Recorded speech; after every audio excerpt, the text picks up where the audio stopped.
Pasok ba ang edad mo kung mag-a-apply ka ng housing loan? At ano nga ba ang age limit pag mag-a-apply ng housing loan kay Pag-ibig? Yes po, may age limit din po at loan terms na kailangang ma-qualify tayo based sa ating edad. Ano po?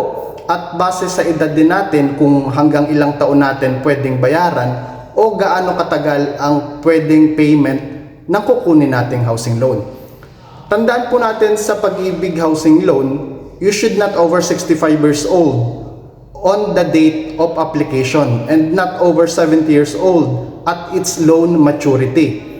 Meaning, dapat ay hindi tayo 65 years old pataas sa oras na mag-a-apply tayo at hindi more than 70 years old sa oras na matapos ang ating in-apply na housing loan. At syempre, we should have the necessary requirements para ma-approve sa ating housing loan. Ano po? At sa loan terms na kukunin natin, isa ring factor ay dapat pasok tayo sa required income sa nais nating haba ng loan terms. At i-explain ko po ito on my other videos. So by the way, nandito tayo sa isang model unit ng bagong subdivision project dito sa Lucena City, Quezon Province.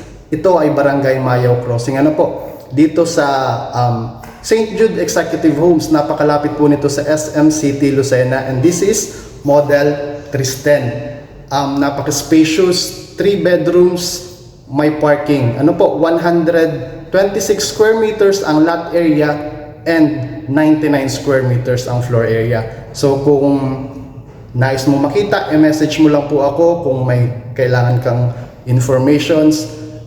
I will happily assist you. Ano po? Housemates, if you are interested in this Model 310, i-message mo lang ako. So at your available time, we can check the exact location, the model unit, and the other details about this beautiful Model 310 located here in St. Jude Executive Homes. Again, I am Francis Oval.